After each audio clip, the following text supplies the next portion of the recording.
Today, I'm ranking every single boss in Dark Souls 3. Here are the rules. This is purely my opinion. I'm not doing this objectively. And essentially what this ranking is my favorite bosses.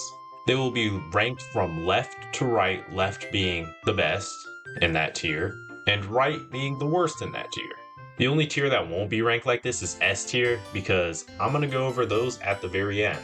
What I rank these bosses on is their concept, design, how the fight actually feels, and how cool it is, the coolness factor. A lot of times in this video, I'll talk about their quote-unquote special sauce, which is what I consider the thing that makes a boss better than A tier, what elevates it. Now, I will say that some bosses that are in A tier in this video have special sauce, but that special sauce essentially just, like I said, it elevates them a tier. Enjoy the video. So as you can see here, we got every single boss, including the DLC from Dark Souls 3.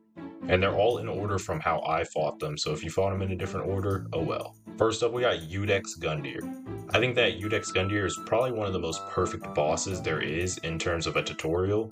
The first phase is just a nice little one-on-one, which you're going to be happy with bosses such as like Pontiff or the second phase of the Abyss Watchers. But the second phase, which I know a lot of people don't like, he releases the Pus of Man, and what that does is it allows you to fight a much larger enemy, which you're going to be doing later on in the game. It completely prepares you. The very next boss is Vort, and he's a big enemy, similar to Udex Gundyr's second phase. I think this is actually a perfect boss for where it's at, so I'm gonna give it A tier. Next, we got Vort of the Boreal Valley. Now, this is a boss I did not first try. It took me my second try because I got nervous on the first time. Vort's not a hard boss, and in fact, he can actually be really fun if you charge up a heavy attack and hit him in his head while he's charging the ice. While he can be fun, he's not that fun, so I'm gonna give him C tier. He's not terrible, but he's just not really good. Curse Rotted Greatwood. I know a lot of people absolutely hate this boss, and it's for a good reason. It's not super interesting, and the only thing good about it is that you get the transposing kill after you kill it. D tier. The Crystal Sage. This boss actually has a lot of layers, way more than I thought I found on my first playthrough. You could just fight it like how I did on my first playthrough and kill all its clones and then attack it, or you could just parry him and get a bunch of riposts. The Crystal Sage is actually a really good boss in my opinion, but nothing on the level of Udex Gundyr, so I'll give him B tier. Deacons of the Deep, yeah, they're trash, D tier. Abyss Watchers. The first all-out incredible boss in this entire game. The first phase, which I know some people diss on because of the gank fight, I think it's actually really creative, and I think it's really fun because it kind of represents how the two Abyss Watchers team up on you and then the third one comes around. It demonstrates how they've been attacking each other. I'm going to go ahead and give this S tier. It's an incredible boss. Oh, I forgot to talk about the second phase. The second phase, there's nothing to really be said. Cool fire sword, cool weapon in general. This is an S tier boss all the way. The Old Demon King. Now, the Old Demon King isn't actually a terrible boss. He has some layers, but he's not too interesting, and I found that his attacks do so much damage for you messing up once. I really don't tend to enjoy this boss. I do think it's kind of interesting how once you get him low enough health, he'll fake being almost dead and then explode with fire as his last stand. I think that's really cool, but besides that, he's not a good boss. D tier. C tier. High Lord Wolnir. Gimmick boss, but I actually don't hate it. You might think, oh, that's D tier, but he's really not that bad in my opinion, so I'm gonna give him C tier. I think the gimmick isn't incredible or anything, but it's really not that bad. There he is, ladies and gentlemen, Pontiff Sullivan. Widely regarded as one of the best bosses in this game. I'm not saying he's regarded as the best, I'm saying he's regarded as like top 5. This dude is absolutely incredible and his super complex moveset. He can be trivialized if you're good at parrying, but even if you are good at parrying, sometimes it doesn't help for that second phase when he summons a little clone. S tier. Aldrich. I hate Aldrich. The bow attack is terrible. The concept of this boss is absolutely incredible. Like, the concept should be S tier. The execution is C tier. So for the coolness factor, I'll put it above Crystal Sage at a B tier. Yorm the Giant. Another gimmick fight, but I actually love this fight so much, especially because it's connected to the Sigurd questline. Yorm the Giant fight can actually be so interesting because you can just fight him without Sigurd and without the Storm Ruler, and it's not a crazy hard fight. You just gotta hit his head and his hands until you get a riposte, do massive damage, and rinse and repeat. The Storm Ruler is just added effect, super cool weapon. It's a shame it can only be used once, but I don't hate him. I'll put him above Crystal Sage and B tier. Dancer of the Boreal Valley. This one is just incredible. The way that the Dancer's attacks work, just flowing, it's so smooth, and the boss fight itself is just really fun. I don't think anybody could hate the Dancer unless you get hit by the grab attack too many times.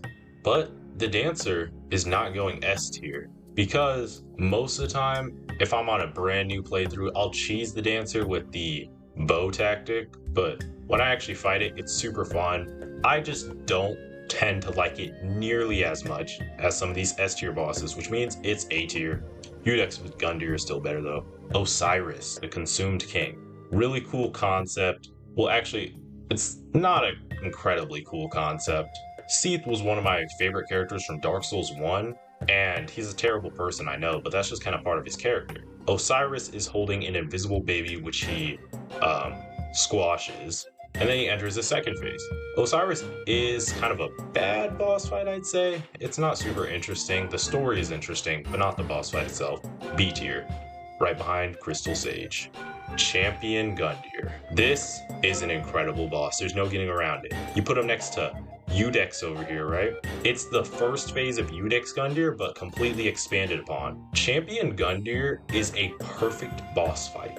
You cannot convince me otherwise. This is literally a perfect boss fight. S tier. Dragon Slayer armor. Overglazed. This boss is severely overrated in my opinion. Yes, it is fun, and I enjoy it.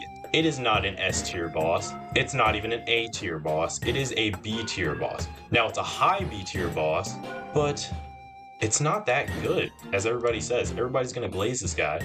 This is my opinion, don't come after me. But the Dragon Slayer armor is too easy. Lothric and Lorien. Speaking of too easy, these guys really are. Now, what saves them is that they're super cool, and I died to Lorien 4 times, I think, in my first playthrough because I was being cocky. Not a hard boss fight at all. I really love the concept of Lorien keeps getting revived by Lothric, and they both have fire and light. One is a mage on top of the warrior's back, and they kind of have a shared soul. Incredible concept, and I actually really enjoy this boss fight. Although it's easy, I still really enjoy it. A tier. Ancient Wyvern. Okay, this isn't F tier, simply because I just love big numbers. Back of C tier. Oh my goodness. The Nameless King himself. This guy is incredible. One of the greatest bosses that FromSoft has made in the Dark Souls series, because I have not played Elden Ring, Sekiro, or Bloodborne yet, or Demon Souls. The Nameless King is an S tier, no question. I know a lot of people actually don't like the first phase of this fight, but I don't know how you couldn't. Fun damage when you get that riposte, and it's not really too hard. You can see some moves that are prototypes for Midir, but this is just a really good boss fight. Oh heck nah. D tier. Now, Sister Fried, I'm kind of conflicted about. I absolutely I despise the first 2 phases of Sister Fried. You should go watch that video if you haven't, because you'll see how much I hate this boss. Now, let me explain something. Her first 2 phases are D tier, and I mean back of D tier, even behind the Great Wolf, and the Champion Gravetender. But oh my goodness, when I say Black Flame Sister Fried is an incredible boss, I mean it. If you could split those 2 up, I would definitely put Black Flame Fried in S tier and her other 2 phases in D tier, because I absolutely hate those other 2 phases. But because it has Black Flame Fried, I'll give it A tier, just above the Dancer. Demon Prince. This is, I think this is a fan favorite boss, and I hate it. No, I don't actually hate it. That was just rage bait. It's actually a pretty good boss. I feel like it's very balanced in the way that only one demon attacks you at a time, and then the Demon Prince is an absolute spectacle. I never found myself too interested in this fight, but I honestly think it's really good, really well balanced, and there's just nothing to say but it's a good fight. I'll put it back of A tier for now. The next boss I fought was Dark Eater Midir. The whole meeting him on the bridge is just a perfect setup for this incredible boss fight. One of the last everlasting dragons taken with the power of the Abyss. I don't know if he's controlled by the Abyss or he just uses the powers of the Abyss, but it's such a cool fight. Now, I know some people don't like him because he's so tanky. I used a fire weapon. He's resistant to fire, by the way, on my first playthrough, and it was so fun. Now, when I went through the game on New Game Plus, I used a lightning weapon, made it significantly easier, but I really don't know how you can hate this guy. He's an obvious S tier. Half-Light. The way that other players can invade you is really cool. Half-Light himself has a cool weapon, and like I say, for a lot of these bosses, the concept is cool, the performance of the boss isn't.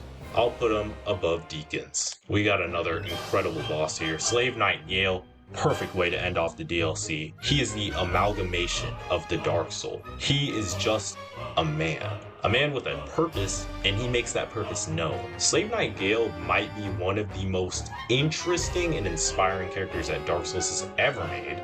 There's no doubt that Slave Knight Gale is S tier, and this guy, he just has an absolutely incredible fight. The whole red cape being a second attack when he slashes, and then he just jumps, and the way he moves around like an actual hollow, it's so cool. S tier easily, no doubt about it. Soul of Cinder. What a beautiful way to end the trilogy. Soul of Cinder is undeniably an incredible boss. Now, the real question is he A tier or S tier? Take a guess. I'll explain. He has a very cool concept with the fire link sword that he is wielding, and then he can change phases, not phases, but change stances, we'll say. He can be a mage, he can be a cleric with like a spear, polearm type thing, and he can be a pyromancer with a curved sword katana. That is so cool. If that was the entire boss fight, this would be top of A tier, almost S. But then you get to the second phase and you hear the pling, pling, plong. That is so beautiful, and it just reminds me of the first Souls game I ever played, Dark Souls 1, when I fought against Gwyn. This guy, the nostalgia and the grab attack, the true lightning, the way the sword widens out, oh my goodness, Soul of Cinder is S tier. So this is the final Dark Souls 3 boss tier list. Now, obviously, like I mentioned at the very beginning of the video, S tier is not in order because we're about to go over those. We're about to rank all 7 S tiers. From left to right in each tier is the order I like them, left being the most liked in that tier, right being the least liked. Udex Gunder, almost S tier, perfect tutorial boss. Sister Freed, great last phase, 2 really annoying phases. Dancer is a really good fight, just doesn't have that special sauce. Lothric and Lorien, a little too easy, but they do have special sauce. That's what brings them so high up. Demon Prince has a great concept, great fight, just doesn't have that special sauce for me. Dragon Slayer Armor, great fight, little overrated, but overall great fight. Aldrich, incredibly, oh my goodness, Aldrich has one of the best concepts for a boss I've ever seen. He kind of has a Gravelord Nito sword on the end of his staff. He's devouring Gwendolyn. He uses the life hunt sight. Incredible boss concept. Doesn't really translate, but it's still pretty good. Yorm the Giant, overhated. It is a great gimmick boss. Leave him alone. Crystal Sage doesn't get enough love, severely underrated, and so fun. Osiris, this guy, another great concept, kind of flopped, but I still really enjoyed the fight in the end, so B tier. Fort of the Boreal Valley, solid second boss, gets you used to the big enemies, great fight all around, just nothing too cool. Old Demon King deals too much damage for how early he is in the game, few mistakes and you're already messed up, but aside from that, incredible boss. High Lord Wolnir, gimmick that I think actually works really well, and I can enjoy this boss. Ancient Wyvern, big numbers, big damage, big dopamine. Curse Rod of Greatwood is overhated, has a cool concept for the most part, just not carried out super well. Half-Light has the most potential that was lost with the incredible concept, but those painted guardians that spawn when the invader comes in is just terrible. Deacons with Deep, there's no doubt about this, these are terrible. And this fight is just annoying with all the other wolves, and then it summons a giant wolf, and I just hate this fight. I don't even know why. So while I'm recording this voice line right now, it is 10 o'clock, and I've been editing this video for like 3 hours. It's a lot harder to go through and find old footage, so I'm sorry to do this. I really am. I'm tired. I need to go to school tomorrow. I will be ranking the S tier bosses in a separate video. It will be soon, but I need to get a new video out. At the current time, I don't think I've had one out in 8 days, so yeah, I need to get this video out. Stay tuned for that one though. Thank you for watching. Goodbye.